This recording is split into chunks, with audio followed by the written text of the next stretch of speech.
Empire actor Jussie Smollett paid a couple of guys to beat him up under the auspices of being a hate crime. It initially started as people extending a lot of sympathy to him, like, poor guy, we got to find out who did it. And then it was discovered by the Chicago Police Department that all wasn't what it seemed, and it turned out that he basically staged this for...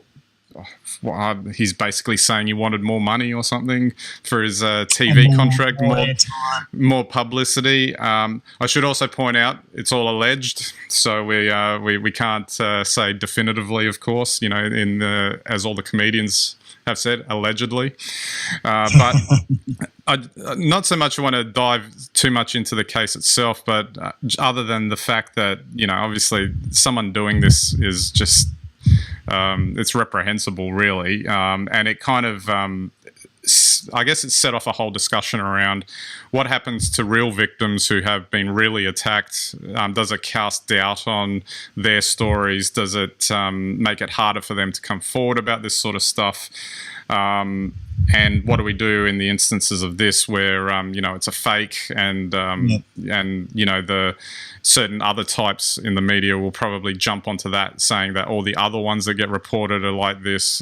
You know, it's like I almost find the reaction to it more interesting than what actually happened here.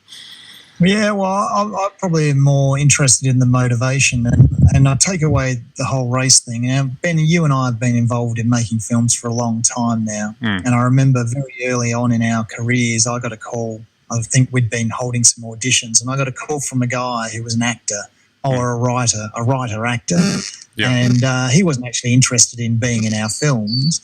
He was just interested in, seeing what it was like to be abducted, and he was going to pay me some money to come around with another guy, take him to an ATM, force him to withdraw money, and then tie him up under a house in some undisclosed location. And, of course, I said no. I think the interesting thing was about 3 months later, he was on the news and he got found out that he hoaxed this thing. So this idea of this concept of people acting out, and we all know that actors have very fertile imaginations, and most good actors would imagine this sort of stuff because it adds to their ability to act and play a role. So it's not really surprising what we're seeing here. I think we'll talk a bit about the race side of it in a minute and the reactions to it. But, I mean, the only dumb thing is he actually acted it out or thought he could get away with it.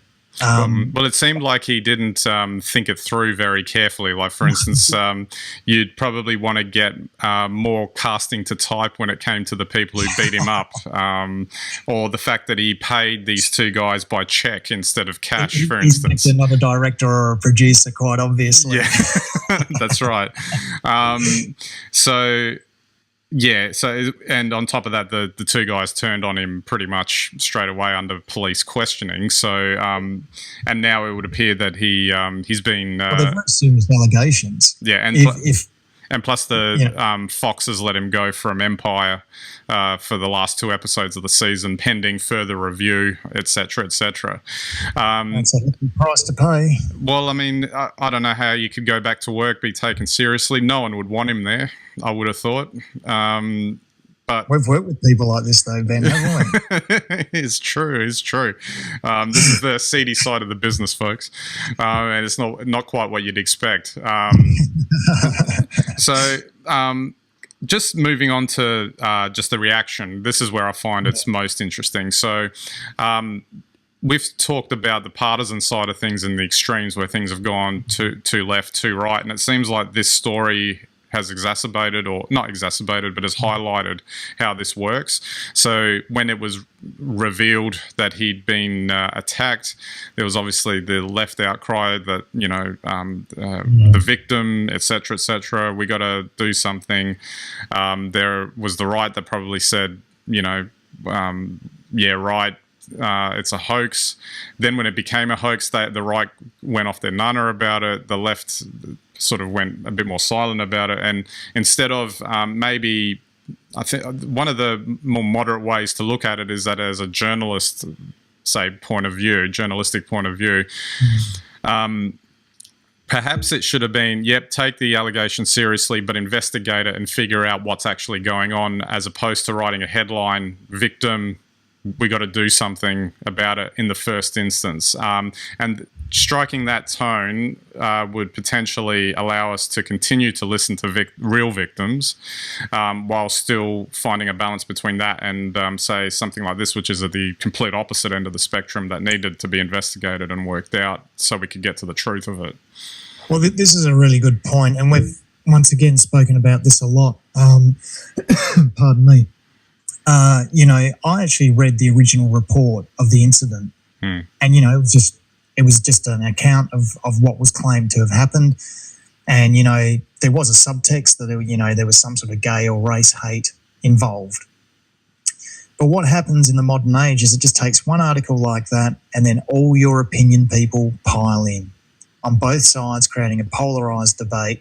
And then when it gets turned out to show a hoax, then that just turns it all on its head. And it actually goes to show you the value of opinion, even when it's through respected journalistic channels, is just a waste of time.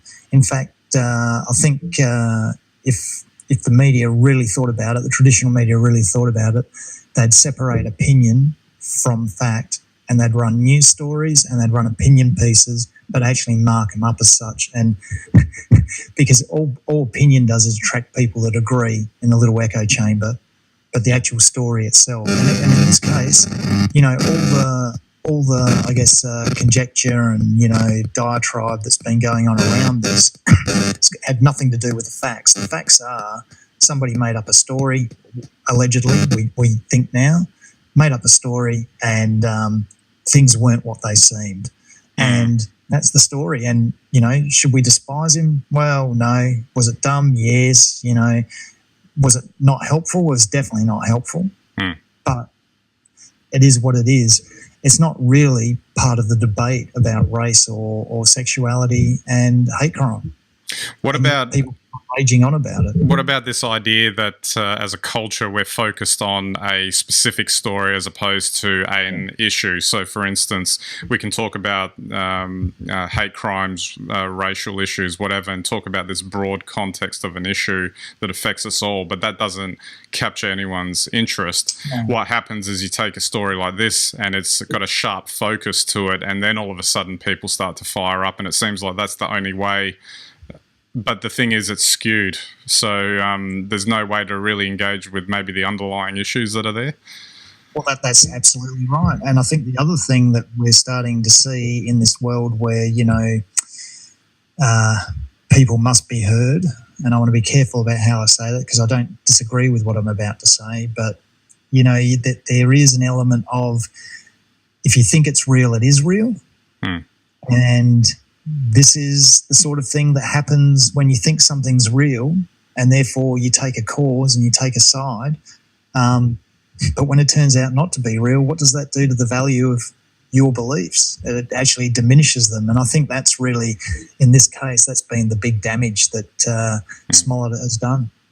And maybe just as a general thing to finish up on is just, maybe take a step back and just look at things in their entirety and in a bit more depth before jumping to any particular conclusions would be the call of the day across pretty much any sort of issue really in today's world.